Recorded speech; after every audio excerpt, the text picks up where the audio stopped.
One of the first things I noticed today when I got in this creek fishing for shoal bass over here on the Chattahoochee Basin was how warm the water temperature was. So I've been fishing for redeye bass exclusively for the last month, and those creeks are way cooler than this creek is. It was extremely noticeable. It was somewhat refreshing, but it wasn't even remotely cool. I don't have a thermometer to know what it is, but the whole point is that, there's a lot of things that control water temperatures in streams and creeks and rivers. One is elevation, groundwater input, but really, it's generally not that complicated. The main thing is really canopy cover. And so because shoal bass are found in these larger streams and rivers, the canopy cover for these streams is pretty much zero. In other words, how much of the trees hang over the water or shade the water, or what percentage of the water is shaded, and the answer is very little.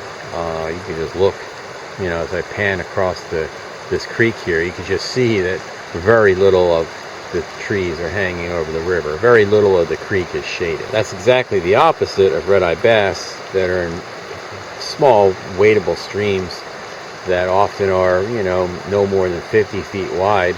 And it's quite common, really, for the trees on either side of the creek to have their canopies really touch over the top. And the creek is shaded pretty much all day long. And so that is really why the streams for redeye bass are cooler than the streams for shoal bass.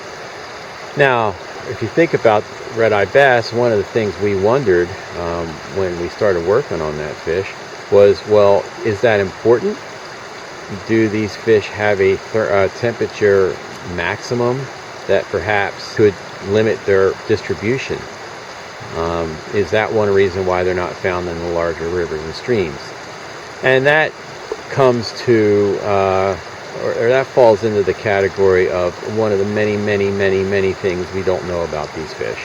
No one has done any thermal tolerance testing for any of the species of black bass outside of largemouth bass and smallmouth bass. Same old story. That kind of research just isn't done much anymore, and on any species of fish, and so we know very little about this fish. Now, why is that important? Well, if there is a thermal tolerance issue with redeye bass, then this goes back to a couple different videos I've posted over the last year about the changing paradigms of black bass management and things that we never thought we'd have to worry about or think about. Now we might have to. So one of the things in brook trout streams, which is a thermally limited species, needs very cold water. The research has found that when the part of the canopy is cut, through clear cutting or clearing for houses or whatever, and the stream is opened up to sunlight, big surprise, the water temperatures rise. And in some cases, the brook trout are excluded from those streams. Again, do we ever have to think about this in context of black bass? No, but that could possibly be an issue for redeye bass. And so when you think about, logging, or you think about developments or buildings being built in the watershed, and streams and even the tributaries of the streams that might have the fish all of a sudden getting warmer, and the stream itself getting warmer, is that a problem? Well, we don't know.